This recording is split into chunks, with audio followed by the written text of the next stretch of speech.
during World War II, right? And he's smuggling them out of Germany and Poland and different places so that they don't go to the concentration camps and die. And at the end of the movie, he saved all of these people. Spoilers, that's what it's about. Everybody knows that. Oh, that's not history. It's more. It's more about watching it happen. Okay. Hey everyone, it's Presley at actoutgames.com here, and today we're going to be doing a Presley's perspective on the Syria crisis. Sure. That's going on right now. Situation. Yeah. And it's a little more broad than Syria, but I think we're going to use Syria as a placeholder for this conversation. Right. And this is going to be an interesting one too, because I don't know what I think about this one. A lot of times when we do these, and I don't know what I think. It's a stranger conversation. Interesting. So what do you know about what's happening in Syria right now? Not Anything? a lot. I've seen. Well, I obviously know that we sent missiles to destroy. Missiles? Whichever. Okay, I'm gonna say missiles because that's what I want to say. King Missile, the great 80s band. No, missile. Okay, go ahead. Zoomer. Okay.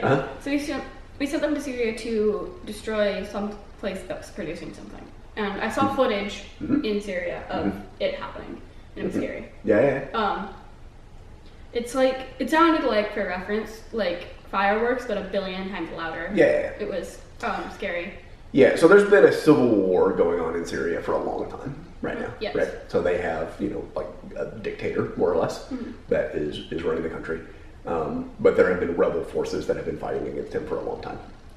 And then, there's some stuff that we won't dive too deep into, but a lot of times what happens when you have this civil war happening in Syria is it becomes what you call a proxy war. And so, the United States is kind of supporting the rebels because we don't like the guy that's the president.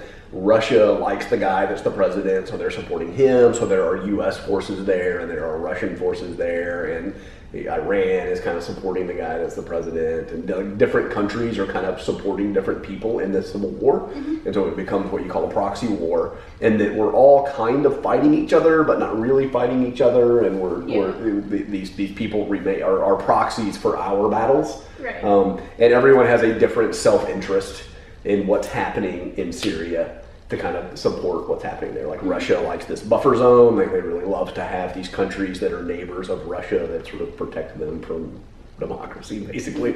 So there's all this stuff. There's really complicated dynamics that are happening. It's way more than just a civil war that's happening in Syria, just so you know. That's not totally relevant to this conversation, but just so you know, there's these proxy wars happen all the time. There's a lot happening on the covers. But what happened was a couple of weeks ago, the government in Syria, so the president's government, used chemical weapons on its own citizens. So there was a town, and it was held by rebel forces, and they dropped these chemical ordnance in there that was kind of like a chlorine gas, maybe sarin.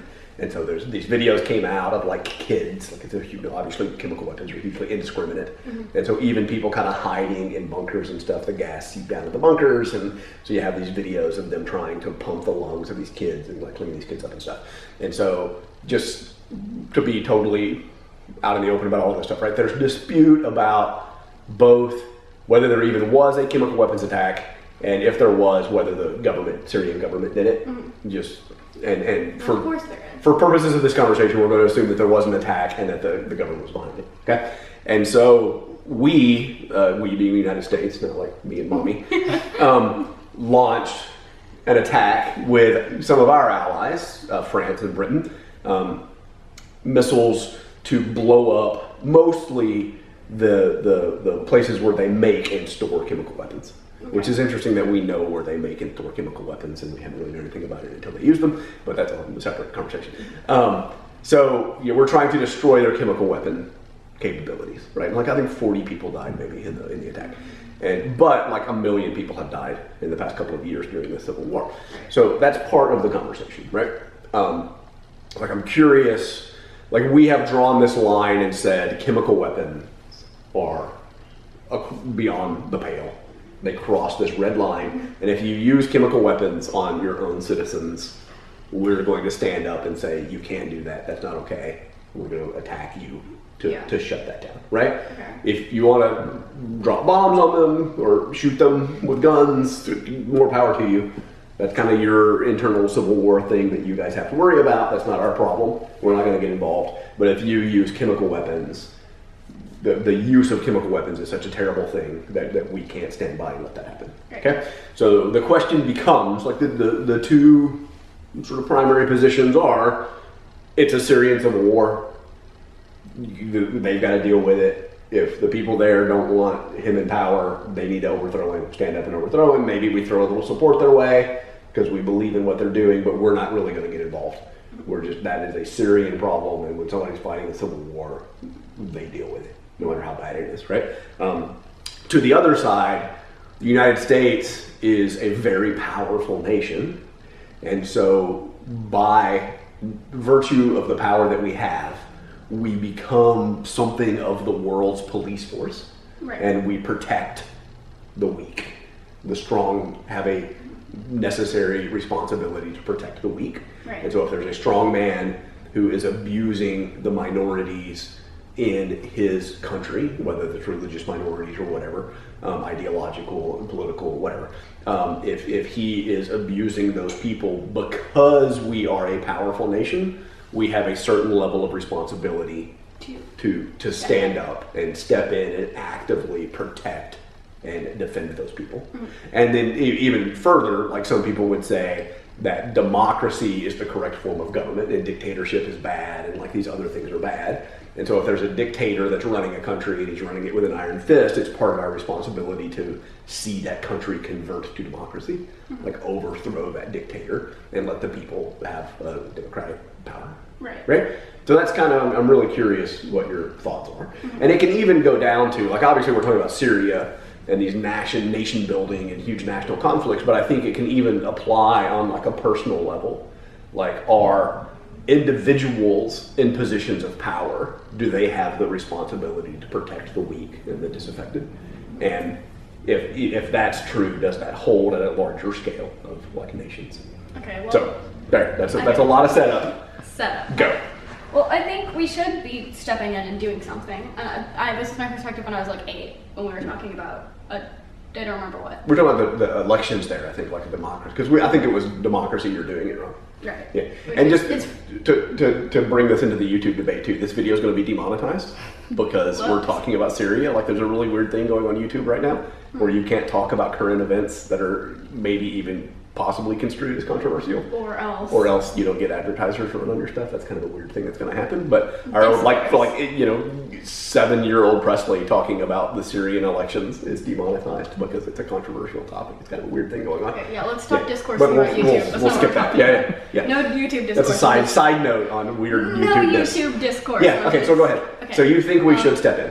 I think we should step in. What's the line for where you think we should step in? Do you think it's the chemical weapons thing matters, or do you think that the killing millions of people thing matters? Do you think what matters? Yeah, I think killing millions of people probably matters. But yeah, I think we should be, if we're going to assume this persona, I'm going to say persona here, mm-hmm. of being valiant and freedom and spreading, yes, I use valiant because of the D, sure. Whatever, and spreading like freedom and being this pinnacle of freedom, basically. Uh-huh. We should not, that should not be mutually exclusive to our country. We should be helping other people. Like we helped France a long time ago. Like we should be helping other people. France helped us. Lafayette helped us. But we should be helping other countries achieve what we have and help them be free to live as they want. And if a person in power is abusing minorities, mm-hmm. and or just abusing the people in general, mm-hmm. Then yeah, I think we should step in. But that is my main problem with this right now, is that we are doing this thing where we're all like, we are the coolest and the best, and we don't do that. Well, we don't, but we don't do stuff like that, and so we're going to step in and we're going to change it because we are the perfect freedom country. Mm. While nothing happened to us while we were poisoning millions of people, well, not millions of people, there were millions of people, while we were poisoning people in Flint. No one stopped us when we were trying to poison people in Standing Rock and we were gassing them. Mm. No one did anything. So we are not the... Yeah, I mean, to be fair, that wasn't like chemical weapons. Yeah. Like they were using tear gas to disperse the crowd, but they weren't dropping like sarin gas on and killing all of the people that were protesting it. Yeah. I know, but we're still killing it's still people. not good, but yeah. We're still doing bad things, we're still killing people. Yeah, but does your lack of perfection prevent you from trying to help other people? No, I'm not saying we shouldn't be helping other people. I'm saying we shouldn't be pretending like we are perfect. Yeah, I think do this. Most of us don't do that. Right. Most of us don't pretend like we're perfect. I think that's yeah. But so you support the idea of stepping in and picking sides in like a civil war is a really good example, right? Yeah, on Civil War. Like, and even if you look at when we studied like the Revolutionary War. Like we've done more study of the Revolutionary War than the Civil War. We need to do more Civil War study for you.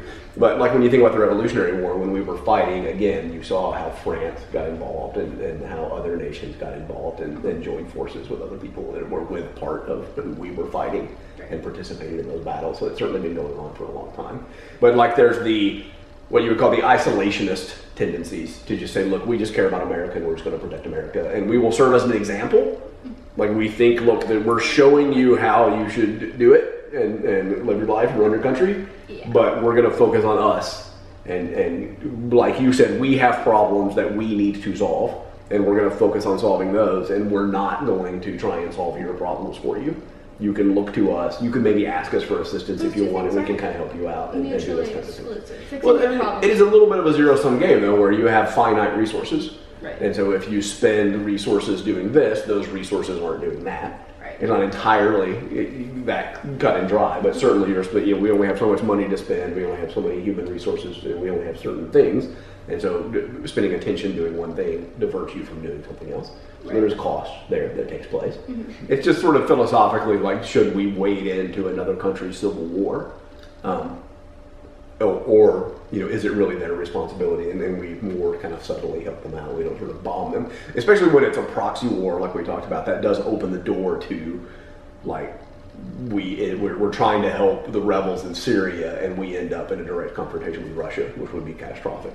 Yeah. Right. And so there's complexities that happen in those things, and just like there's some, where do you say we're right and then we're wading in on the right side and we get to decide how Syria runs their country, right? Yeah. Like that's a little that's kind of a weird thing to step into. Yeah. Right. It's just So let's go back to real quick the conversation about like the chemical weapons versus the conventional weapons. Like, do you think that there is something, and it's sort of analogous, I think, in our country to conversations we have around mass shootings, right? Mm-hmm. So we have a lot of conversations when there's like a school shooting or another kind of mass shooting that takes place with like an assault weapon, and that those kinds of things happen, and that causes a lot of news, and we have a lot of conversation around it. But at the same time, it's like a tiny percentage of the people that are killed by firearms every year. Right. Like handguns kill way more people, and there are way more like one person shoots one other person murders that take place in handgun or firearm violence that takes place in that way than these big sort of dramatic things that take place. Yeah. And so we're sort of having this similar conversation where, yeah, sure, you drop bombs on people and you're doing all of these things and it's killed millions of people, but these 40 people that you killed with chlorine and gas is beyond the pale. You can't do that. Yeah. Right? I think we should at least, there is definitely a problem if you kill a bunch of people, regardless of whether you use a knife or a sword or a gun or a chemical weapon or a bomb. Mm-hmm. If you're killing people, that's not good. Mm-hmm. That's not, so there should be something done about that. And I get dramatic things will set off, and like that's just sort of the nature of things. Mm-hmm. Is if they're dramatic, we care more about them. Yeah, right. Yeah. That's totally true, right? And then that was a funny meme that was pushed on the Facebook. It's not entirely true, but it was funny because it was like, okay, so you're telling me that we bombed Syria to punish them for bombing Syria, so that they would learn that they should never bomb Syria. And like it's a funny kind of conversation about well, we bombed a part of Syria that's bombing other Syria. Yeah, and we let Russia know what we were going to do, so that we made sure we weren't going to hit any Russian forces. We did it at night when these places were closed, so that there were less likely to be people in there. I don't know right now if anyone died in the attacks. Like, we destroyed the buildings, and there's really dramatic footage and photos of the buildings and stuff.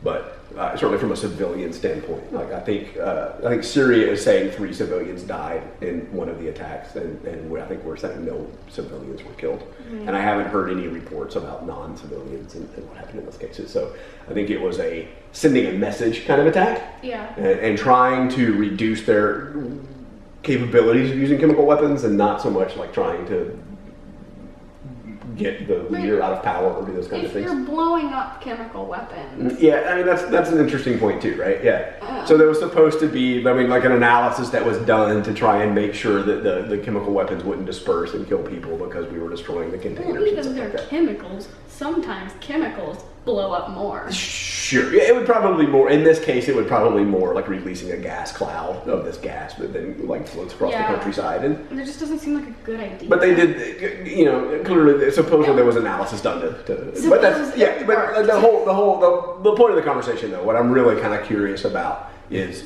like your thoughts about wading into other people's disputes. And what if, like, so we have this continuing debate about like police use of force against African Americans, unarmed African Americans in our communities, right? So what if France like blew up the LAPD because they're like, look, the LAPD has become this force that's doing these horrible things. I'm not picking on the LAPD. I'm just saying because we live in LA. It's because we live in LA. Please don't arrest us. Like you know, it's like, yeah, they're saying, hey, we think that the police are overstepping their boundaries and we want to teach them a lesson and kind of pull them back, so we're going to blow up this police barrack at night. Like another country comes in and like wades into this internal dispute. People. Huh? Is there people in it? Well, let's say there's no people in it. Let's say they blow up a building, but it's still another country comes in and blows up one of our buildings to try and teach us a lesson about what we're doing wrong with how we're running our country. Right. Like that seems really weird, right? When you flip it around, you're like, wait a minute. Like, wouldn't you want somebody doing that? But that's kind of what we're doing. We're saying, look, we know better than you, and you need to knock it off, and so we're gonna do this for you, right? I mean, that's an extreme example, like, but just as an example, like we don't think you're doing it right, and people are being killed, like people are dying, and they shouldn't be dying. And so we're going to teach you a lesson and say, you need to stop this, and if you don't stop this, we're going to stop it for you and do something about it. Like, that's a different way of looking at the world. Right, yeah. Like what you perceive as beyond the pale for another country to do, it feels different when you're saying this other country is looking at you and saying, oh, what you're doing is so wrong, we need to do something about it. Right. Rather than it being an internal country dispute and you figure it out. And like kind of what we're saying, that's kind of what we're saying, right? In the what we've done so far. We bombed them like a year ago too. They used chemical weapons and we bombed them, so clearly it wasn't super effective to stop them. But we're saying you have an internal dispute, you need to work it out, and there are sort of rules of warfare that allow you to fight these battles and figure it out and do what happens. And as long as you play by the rules, it's your internal dispute. And we may have an interest in it, and so maybe we'll provide some weapons to the side that we care a lot about, but we're not going to put boots on the ground, we're not going to blow anybody up, we're not going to do anything, you know, you play by the rules, we'll be okay. But as soon as you cross the line and you're not playing by the rules anymore, then we're going to step in and try and make sure that at least this dispute that you're having follows the rules. Right, yeah. It's a viable approach, right? Viable, I mean, it's not something that I can easily argue one way or the other against, I suppose. Right. It's just... That's why, like I said, I don't have a huge opinion. Right. Seeing this and living through this is just such a heavy reminder of how humanity is kind of doomed to tear itself apart. Right. We tend toward entropy. So let's take it down smaller. Zoom. And like individuals, right?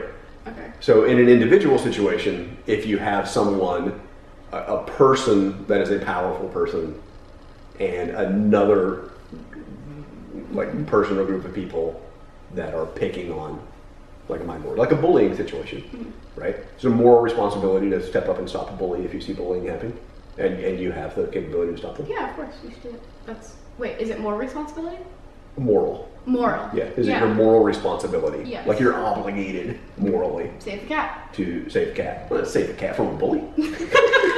Well, I don't think somebody's bullying the cat. That's not how it works. Sometimes. Cat's like a tree. Save the person who's metaphorically a cat. Yeah. So if you see someone being bullied, you feel like you have a moral obligation to, especially if you're like in a position of power. To use your position of power to stop that. Yeah, me, Presley, yeah. My moral. No, but that's not an obligation. Like that's you feel responsible and you feel like you should do that. You feel like as a human being, you have a moral obligation to do that on a small scale. The ability to do so, and if you have the power to do so, then yes. Do you think that scales and like continues to grow, or do you think it's different at like a micro scale? I think it should scale at least. Then you would feel like you do, as a country would have the responsibility to help another country that's being bullied. Being bullied. Right? Yeah. Or a group of people that are being bullied. I feel like, you should help people out. Yeah, okay. I don't disagree with that. I think it's a fine line. I think there's so many factors that go into it. Yeah, I was just kind of curious what you thought about it. I think it leads to another conversation that we may have a separate video on because going into this is too hard. But, like, I think about, like, the end of Schindler's List. I haven't seen Schindler's List, I know so that's unfortunate. It's a rough movie to watch, but you should see it. But, it's this guy who's saving the Jews during World War II, right? And he's smuggling them out of Germany and Poland and different places so that they don't go to the concentration camps and die. And at the end of the movie, he saved all of these people. Spoilers, that's what it's about. Everybody knows that. That's not history. It's more about watching it happen than it is about. Wait, so it's a documentary? It's not a documentary, but it's a historical fiction. Okay. So. It's a World War II movie. Hitler's in it. At the end of the movie, he's a hero because he saved all of these people. But he has this really great scene where he's like, this ring that I'm wearing was like 2 people. Like I could have sold this ring or traded this ring to someone and I could have saved 2 more people. I could have made the money that it would have taken me to save 2 more people. And I'm a horrible person. Like I saved 500 people, but I'm just making that number up. I don't really know. But if I had traded this ring in, I could have saved 2 more. Or if I had sold the car, I could have saved 5 more people. And I'm a terrible person because I didn't save everyone that I possibly could have saved. And so these sort of moral dilemmas that we have about the lives that we live, and like you could take everything that you have and put it towards helping other people. And there are always more people to help. And you would never be able to sort of help everybody. And maybe if everybody did that, like everybody pitched in and everybody gave everything that they had towards saving other people, but nobody does that, right? I mean, we have a. I was just playing with Cooper on our PlayStation VR. Right. We could not have a PlayStation VR, and we could have given the money that we spent on the PlayStation VR to help people that needed help. Yeah. And we didn't do that. And that there when you stop and think about that, like there's this weird morality in that decision where you feel bad about not doing those things. And so where do you draw these lines between how do you live your life and how do you have these luxuries and how do you do these things versus what's your obligation to help other people? It's a similar thread to the Syria thing, but it's something that you should spend some time thinking about, and maybe we'll talk about it in a separate video because we've already done it. Thinking. So like think about that, like how you live your life and how you decide where you help people and where you have luxuries of yourself, where you decide to take care of yourself and do these things for yourself versus how you help other people out. I think it's a really important thing to be conscious of. Like most people just don't even think about it. Yeah. They think about, I donated some money. Yeah, you almost always do, and that's something that means you need to be thinking about it a little bit more in making a decision. Right. Like don't write your check every year to the charity that you support and not think about the other things you do. And it's fine for you to decide to do something different, but make a conscious decision on it. I don't know that we arrived at some great conclusion here, but I just want you, like as part of your homeschooling and as part of your education and part of you thinking about the world, to be like thinking about these things. Don't take them at face value, right? Don't watch a news story and see that we bombed Syria because they did something bad and just take that story at face value. Like think about why did we do that? Was it the right thing to do? What's our moral obligation in the world to do these kinds of things? And then that also leads to the small scale. Is it your moral obligation to help a bully? What if you're going to get hurt potentially in the process of helping that bully? What's your obligation to step in? What's your obligation to use your resources to help other people versus having luxuries in your life to do these kinds of things? Right. Like live an examined life is sort of what it's called. Like think about your life and the choices you're making, and don't go on autopilot and sort of let the world make these decisions for you. Like consciously make these decisions and decide how you want to live your life and what kind of person you want to be. Right. And don't take for granted any of the stuff that's going on around you. Yeah? Yeah. That's the lesson out of this. Moral of the story, don't watch this video at 2 a.m. Through. I can't even speak. Wait, what happens at 2 a.m.? At 2 a.m. Well, you're just, that would be an interesting thing to hear while you're very tired and sleep deprived. Yeah. Okay. Alright. So yeah, maybe less about what to do in Syria and more about how to live an examined life, right? Just think about these things, and we'll talk about it. We'll have these conversations more because this theme is more important than any individual instance of something that happened, like the Syria bombing. Yeah. But understanding like when's the right time to wade in versus not wade in, right, and make these kinds of decisions. Yeah. Yeah. Okay. Anything else you want to add? I don't think so. Okay. Get us out of here then. Thank you so much for watching. Make sure to press the subscribe button to see more videos like this, and leave a comment down below with your thoughts about one of the million things we're talking about in this video. Yeah, let us know what you think about the topics. One of them. Yeah. And I'll see you tomorrow. Bye. Bye, guys.